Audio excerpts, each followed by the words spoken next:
Hi guys, welcome back to the Retro Wrestling Room. Welcome back to the channel. That's the first time I've ever done that the wrong way around. I don't know why I did that then. We are here with a very special guest again. The first repeat, I do repeat, the first repeat guest that we've had on this show today. We have the first ever person signed to the amazing 80s and early 90s series Glow. We have Hollywood, Jeanne Basone on the show again today. How's it going, Jeanne? It's going well. Thanks for having me on part two. Yes. Love it. How's it going for you today? It's good, thank you. Like we said at the end of the last episode, we kind of got so far and we were like, actually there's too much in this book that we need to kind of hit Keep upon. going. We need another part, which is fine. Like, it's good. So originally with Glow, when they were coming up with the creation of the series, they had 12 characters in mind that they were going to showcase. And I believe you always wanted that Hollywood character straight away. I think you wrote in the book that it was either going to be Hollywood, Vine, maybe Ashley, and there was another one. Her partner. Tina? Yes. There we go. Well, the reason is what they did is they had a storyboard, and they had characters, and they kind of had sketches of what they would look like and what they would be wearing. So, I could relate more with those four characters.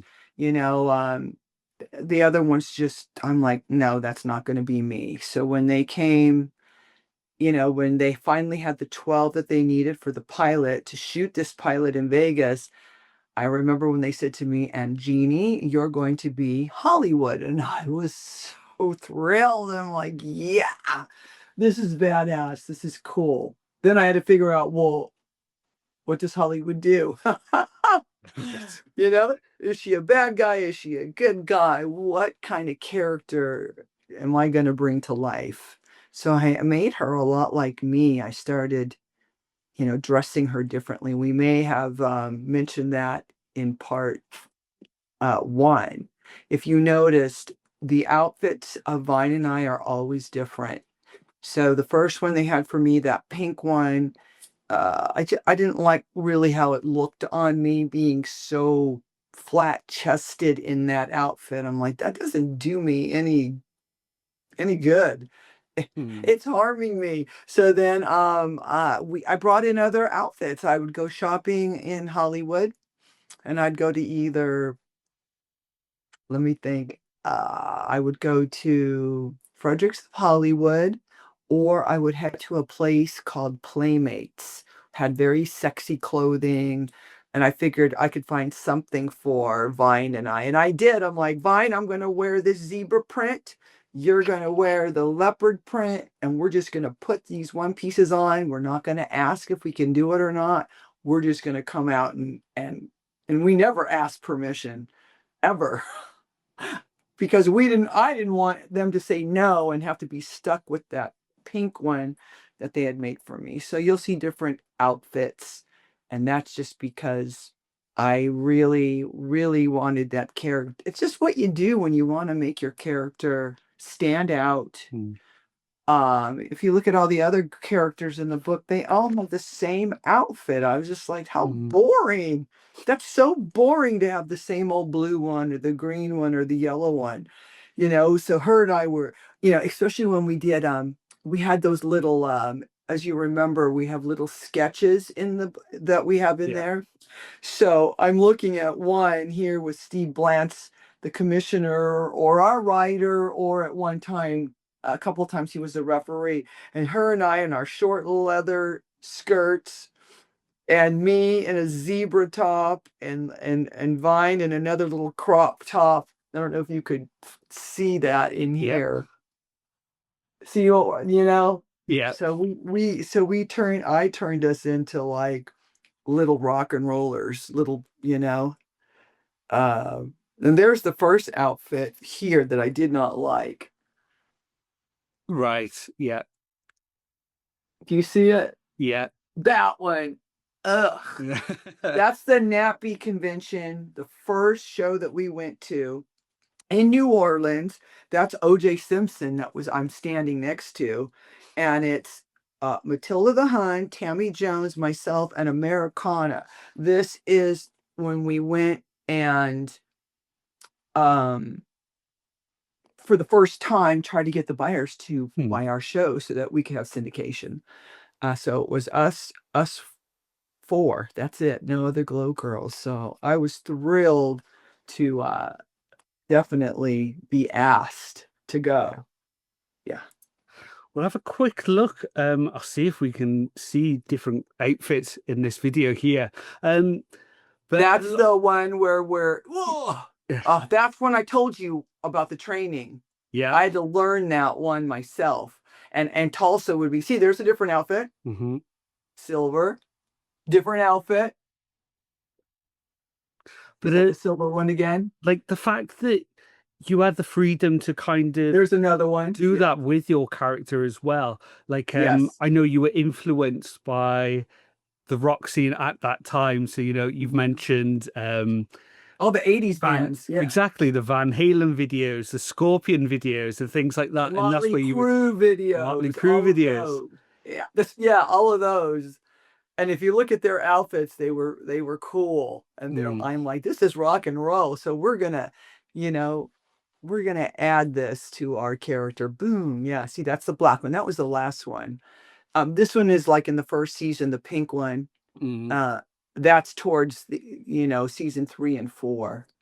And there you Oh, go. Even in that clip there, even though you were like a heel all the way through, fans still brought those Hollywood signs as well. Just for you. see? They like the bad guy. And if you interview some good girls, you could ask them if you had the choice, would you have been a bad, a heel or a baby face? A lot of them will go, I wanted to be the heel, but somebody has to be a baby face. I'm so glad that they just made me a heel. I didn't think they'd do that, but they did. That one, yeah, the Caribbean or Bust, that was a funny one that you showed. That's where I've got that little skirt on and I've Yeah. got stuff on my nose, sunscreen.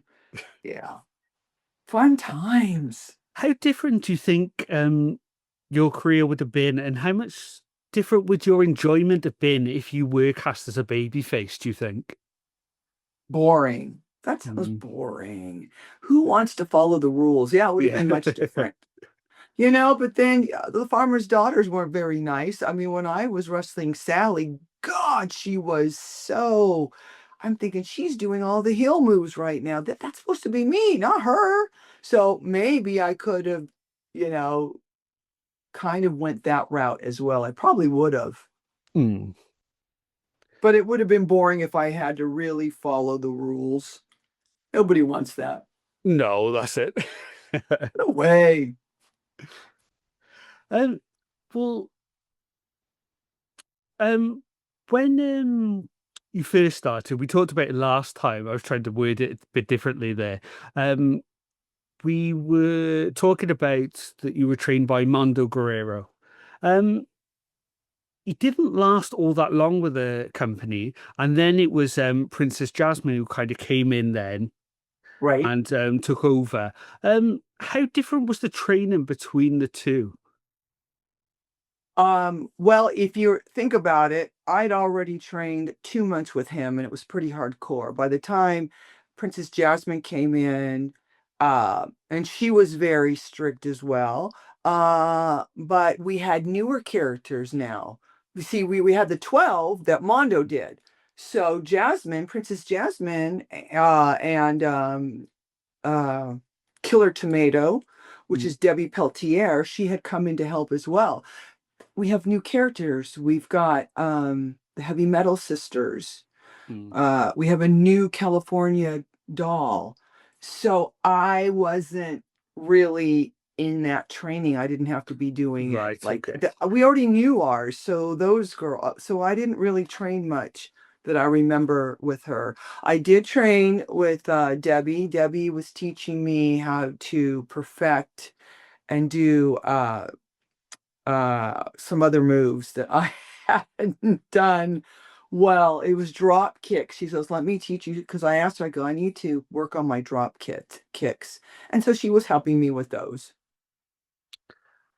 Um, we mentioned last time as well, at the time, there wasn't all that much women's wrestling around, especially in the US.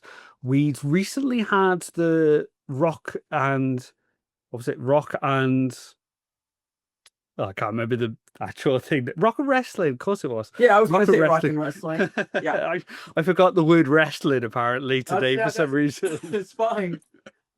Even though I say it 90% of the day, I don't know I why I forgot know. the And word you're like, wrestling. what? The rock and wrestling connection, and it was, we had Wendy Richter with Cyndi Lauper that they brought in, and they were Oh kind yeah. of, but it didn't even last that long when we come to think of it. Really, it was only like, well, it was probably less than a year. Did you get to see any of that at the time, I or didn't was get to it see kind it of live. fading? I didn't see it live, but I definitely remember it around. You're right, it didn't last too long, but that was pretty cool. I wish they would have just continued with that. They have Mm. Cyndi Lauper and her manager, was it Lou Albino? I think it was Yeah. Lou. Uh-huh. I was like, oh man. No, and it would have been nice if we would have been able to go to a show and see them, but Mm, um, I think I remember them more on the East Coast, doing shows, and we're on the West Coast, so we just never right. we weren't in the same places at the same time and didn't have it. They should have done it, right? They should have Yeah. merged and had some kind of special matches with blah blah blah Mm, blah. Here's Glow versus Rock and Wrestling. Oh, that would have been so yeah. cool to bring that, to a venue. Oh wow. Yeah, Sadly, just no. yeah. Oh wow. Um, I mentioned Wishful thinking. yes, I mentioned off screen last time that I was gutted we didn't get round to it, so I'm so glad we got a part two, and I have to bring it up. Um, every Friday night when I was a kid, I used to stay at my grandparents' house, and in their back bedroom, they had a tiny little TV. And Uh-huh. every Friday night, I would watch it, and my granddad would come in, and we'd probably watch it together. And it was Married with Children, Oh God, and yeah. knowing how much I loved wrestling at the time, getting to see wrestling on an episode of it, it was the best combination for me growing up. Yeah, And that's it. what Yeah. was that experience like for you being Oh on my, that show? that was I have to look at us. We both have different color hair. It's so weird because she's usually blonde, I'm usually brunette. Oh my God, that was so funny. I love watching his face. I'm doing that show because they were so popular. So to be on that show was unbelievable. Standing there in the ring and watching him and listening to him act was hilarious. It was so funny. Watching his facial expressions there. Yeah. That's Big Bad Mama. Oh, he was great. He's such a great actor and a performer. I had no idea till being on that show. And I'm sitting back there. We have a live audience, by the way. Hmm. So there's a live audience behind us watching this being filmed. Right, okay. So now you're double nervous, you know what I mean? You got your friends in the audience, and then you've got one, two, three or four cameras out there. Great experience. I came back another time, I think it was about a year later, maybe two, and the same director was there, and Hmm. I was auditioning as a dancer for Bud's 18th birthday. And when I came in, Jerry Cohen's like, Hollywood. I'm like, hey. He goes, you're hired. Don't tell anybody out there, but we'll see you, when we tape. Right. So it was pretty cool to be on the show and to be able to be on it again, in another format, which was cool. Uh, there's so That many wasn't st wrestling. yes, there's so many things in the book that I didn't know, like so many stories. Um and talking of the bad girl persona, one time it almost got you in trouble and very serious trouble when you got spoken to by the FBI. Oh, God. Yeah. How Super scary? scary. I was gonna say, how scary was that as an experience?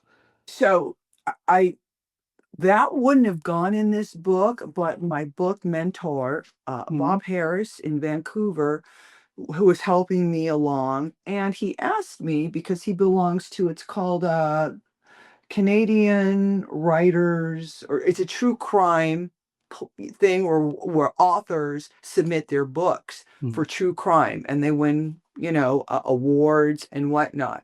So I'm with them as well. So, and I've known Bob for 20 years, 25 years plus. So he asked me, hey, he says, do you have anything that's true crime? And I'm sitting there thinking, what do I have that's true crime? You and then I thought, well, stealing a piece of gum is not true crime. Right. And then I remembered that story and I talked to him a little about it. He goes, okay, let's write it. And he helped me go through that in a couple of days. So that chapter was written right before publication. Oh I'm wow. serious. Yeah, that was probably the last thing that I put in there. And I'm glad I did. And I'm just going to call it, I go true crime, but that is, true story. Yeah. It is not embellished at all. To know that someone is knocking on your door where your folks live and you're there for dinner or whatnot, to be on surveillance, all of a sudden you got to pinch yourself and go, oh my God, I don't want to go to jail, so like I said, I'm not going to ruin it for anybody, but No. to figure out that you've been followed, they're like, oh, are you a mud wrestler? I go, mud? I go, where are you coming up with mud wrestler? I said, I'm not a mud wrestler. I go, but I did do a show today. I go, I have a part on a little movie with Martin Mull that was over at the Tropicana on Western in Hollywood. So when they said that, that's when I knew they were following me. And they wanted some news on a guy that I knew, that's all. And he was helping me, with a loan, and we'll just go by that. And they needed information. I gave them what they asked for. My poor dad, I say this all the time, but after the interview, when the police and the FBI had left, it was two of them, good cop, bad cop. My mother said, I asked your dad how it went. And she goes, your dad's hands were wet. He was so nervous Mm. for you. And then I had asked, and then my mom said, well, how was Jeannie? And my dad goes, she was sitting there cool as a cucumber. On the outside. Yeah, on the outside. In the Yeah. inside, I was like, oh boy, but you're young. And I'm like, I'm going to tell the truth. So Mm, if you tell the truth, you'll always remember it. It's when you lie where you're like, did I say this or did I say that? It's mm. really weird. I mean, you'd have to be really good at telling lies without breaking. I'm not good. I just No. tell the truth. It is what it is. This is what happened. There's so many amazing, crazy stories like that in the book. You guys, you definitely have to read this book. It's brilliant, start to finish. Obviously we start from the young age, like we mentioned in the last podcast. We mentioned things like bullying as a kid, all the way through Yes. glow, post glow. We don't say afterglow. That's where other people can say that. Yeah, I call it post. Yeah, post glow, anything like that. There's so many different tidbits in there. Another crazy trip that you had was the trip that you had to Panama as well. What was that experience like for you? Because that's something completely different again. Yeah, and this again is post Glow. This is Mhm. Debbie Peltier, who played Dallas in Glow, who trained us as well. So her and her, um, I think it was her boyfriend, the Alaskan, who was named Jay, and he was a pro wrestler, and he's not with us anymore. But they put a tour together for Panama. We're talking about Central America. Mm. And so myself went, BC the Road Warrior was there, Lightning was there, Tulsa was there, myself. Uh During that time, because it was early 90s, and forgive me because I can't remember who they were with war with, but I'm telling you, there were people in the streets with machine guns. Police is what I Mm. mean. And we always had police following us and escorting us everywhere. But we were there on Father's Day in June. It was pretty hot. We played a place that looked like the Coliseum, except there was no air conditioning. The windows that you looked out were just windows that went outside. There was no, it's kind of like the Coliseum in Italy. Um, and everyone spoke Spanish and whatnot, but I did a match with Tulsa, and I remember just being so hot. It was hot and humid, so trying to wrestle in the daytime or closer to the later time of the daytime, afternoon, it was hot. I remember after the show, I went into the restroom where I knew there was a shower. I went in there and I noticed nobody was coming in. And I thought, gosh, there's so many people here. Not one person is using this bathroom. So I showered off, cooled off. I walked out the door, and the reason nobody was coming in is there were two guards with machine guns. I wish I would have had a camera on me to take those Mm. photos and just went click, click. Ooh, yeah. So they didn't want anybody to be in there when I was in there. They loved, we had a mob really when we got into the van. All us girls were in there, including Mountain Fiji. And I don't know if I have them in here, but I'm not sure if I had those photos, but there are photos somewhere of being mobbed with the fans. Mm. Think of the Beatles. You remember how the Beatles were Yeah, being followed? It was just like that for us ladies. It was awesome, but it was also scary kind of at the same time. yeah, yeah. I can imagine. Yeah, Almost we're a gonna bit get stuck. What's gonna overwhelming. happen if the car, this little van doesn't make it out of here? Different parts of the book, something I picked up on was during different interviews and things, at different times in your career, you mentioned that the boyfriends that you were with at the time would slightly get jealous of things and almost try and talk you out of doing things in your Yeah. career. Oh Um, yeah. we mentioned Rick last time, and he even picked the photo in the background that is on the cover of the books. It's completely different these days. But what was it kind of like for you then? Because it was there was a couple of moments I picked up on in the book where your career kind of almost could have been very different if you'd given in to Right. the. Oh yeah, if I would have given into the controlling part of what some people do sometimes, that's what it is. It's controlling or jealousy. I want to do this, but I don't want you to do it before I do. Yeah, it was Dave, and our roommate was Rick, and Rick was like the one that said you have to do this. So thank you to Mm, Rick again. Um, and then my first boyfriend from high school, same. You're not going to go to that concert. Well, what do you mean I'm not gonna? I'm going with my aunt and uncle to see the Rolling Stones. I'm not. yeah. You're gonna tell me I can't go to a concert? Are you fucking serious? No. Then we're breaking up. They would say. I go, fine, then we're breaking up. And I didn't want to break up. I just I'm not that, I'm very independent and I don't like people telling me, no, you can't do this. It's better. They always would say, if you have a bird in a cage and you leave the door open, that bird is free to go in and out. And you know what? That bird might pretty much stay inside. So there's the lesson right there. You can't, and moving here to Nashville, my boyfriend that I have been with for over 20 years, he left California and came to Nashville. And he asked me, what do you want me to do? And I said, well, I'd love, my heart says stay here, but my head says you need to take the job. So you got to let people, if it's meant to be, it'll be meant to be. So, to young kids, if you have a dream, you should do it.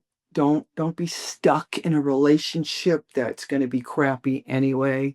That's probably what's going to happen. They'll probably always be that way. So either have them respect you and you both have respect each other's um careers, professional careers. That's all I can say, and that's the best thing. Telling someone no just makes them want to get out Yeah. quicker.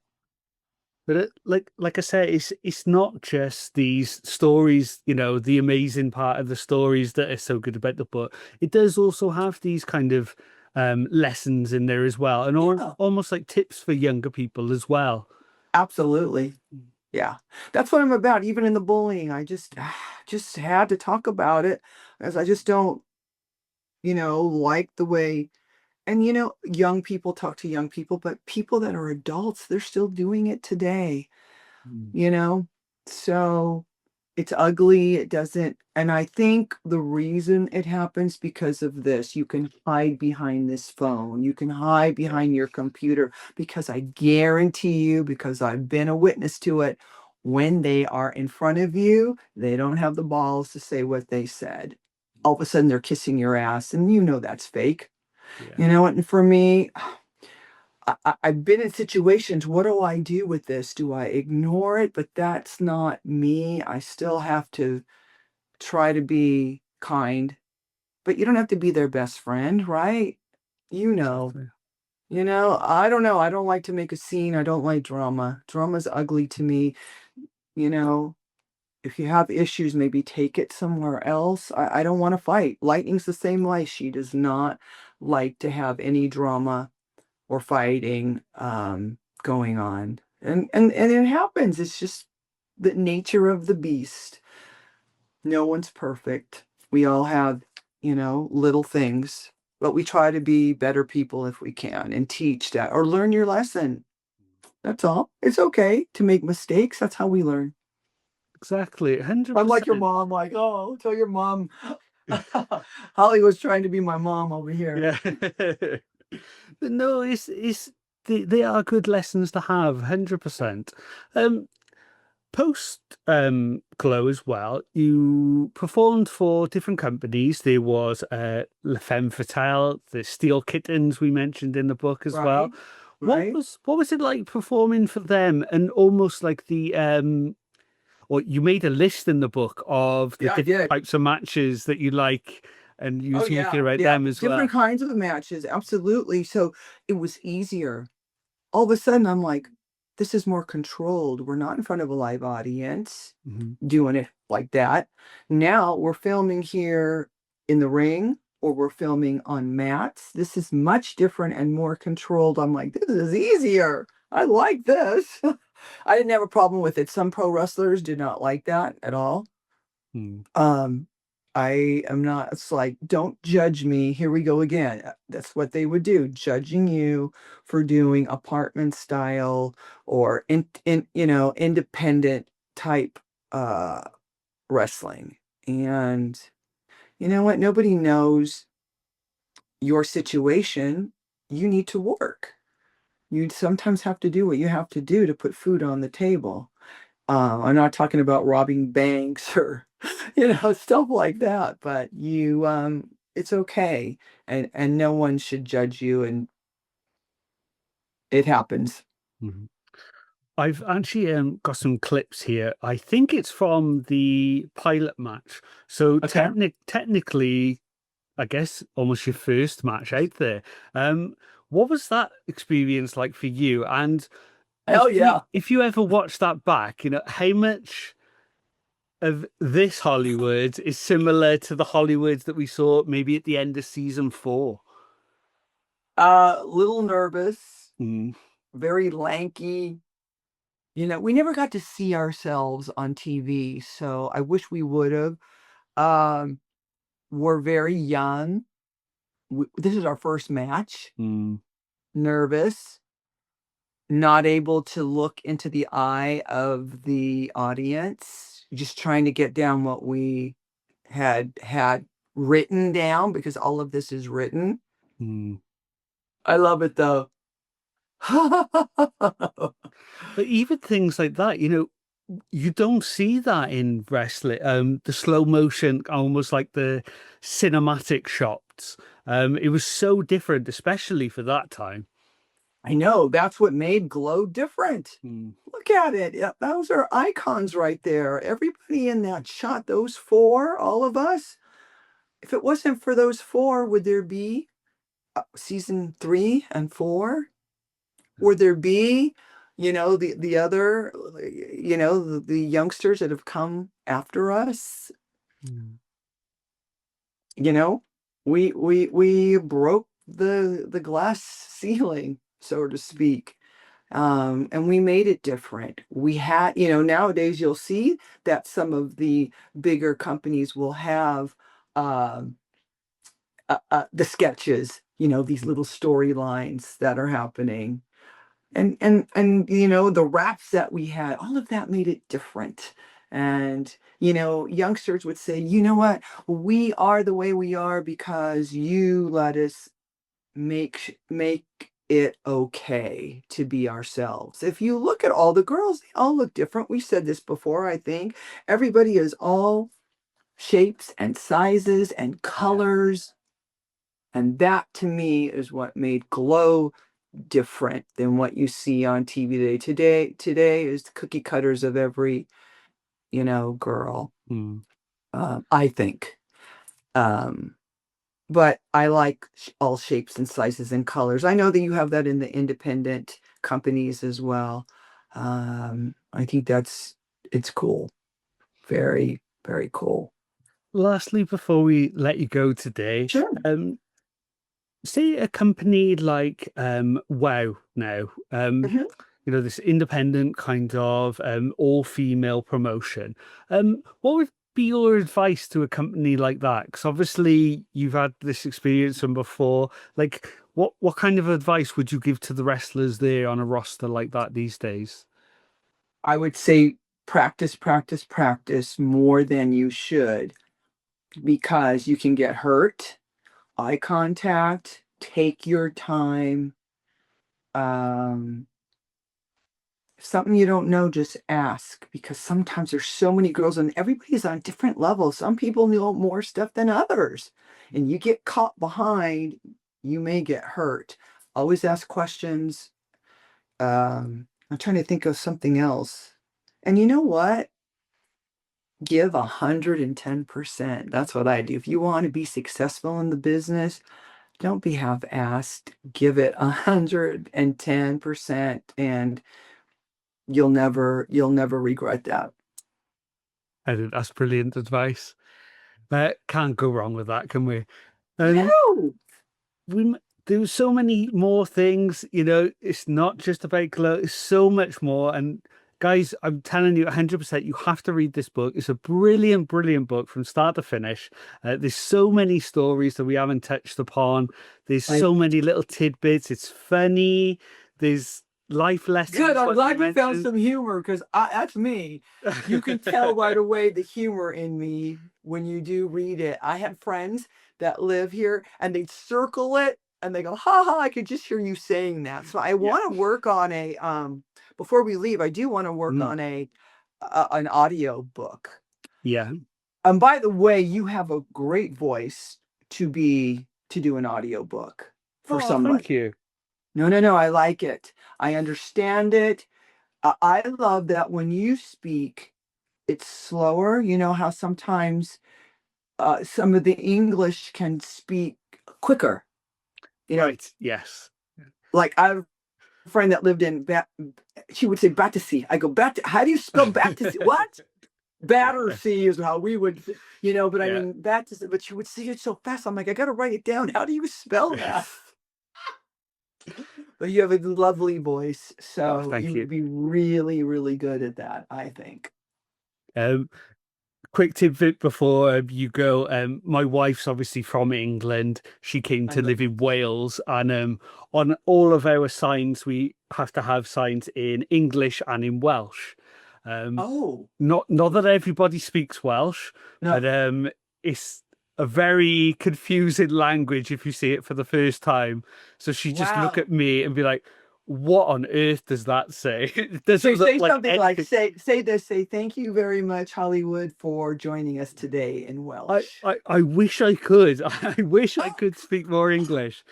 Um, Okay. the only things I know are say good morning would be Borada. Um, Borda. Borada is good morning. Borda. Prynhawn is good afternoon. I only know the little Wow. things, unfortunately. You know what But I'll do is when we hang up from here, I'm gonna go into the yes. language Yeah. and then I'll know exactly. Yes. Yes, I believe that. You have, I know I could say so many things. Gosh, we'll do this in a part 3. Of How's course we that? I can. mean, maybe in the Brilliant. summertime if you want. Yeah, of You course. have some extra time if you want, we could, we'll see how things are going. Yeah. By that time, I'll have a couple more conventions that I've gone to. I've got a horror con coming up. I have The Gathering, which is another wrestling one on the East Coast. California Alley Club, Cauliflower Alley Club in Vegas, and then I have LA Comic Con coming back up in September, and those are Mhm. so huge. So maybe the end of summer, come back and Oh, that'd be brilliant. we'll touch And base. I'll practice my Welsh, and we'll Yes. see how well you do with your pronunciation as well on those Okay. sites. Gee, Wonderful. thank you so much for coming on again. Yeah. Stay on the line quickly. We'll do a quick goodbye off screen as well. But thank you Great. again for coming today. All right. Thank you very much for having me. There we go, guys. Part 2 of our interview is done. Like we said, we're gonna have to do a part 3. If you haven't read that book, please do. I will link in the description. Like I said, I'll do for the first part that's just about to come out. We'll put on there the link to the American store, Amazon store. We'll put a link to the UK store as well. But Jeannie also has an Etsy store that you can get it from there. There's so many different things on there. We didn't even get to talk about the soaps that she makes. We didn't get to talk about Hollywood productions, but there you go, little teaser for part 3. But as always, guys, please leave a like and subscribe down on the channel. Leave a comment down below. What are your favorite Hollywood matches from the original Glow series? Always, guys, look after each other. Peace, and we'll see you guys soon. Bye, guys.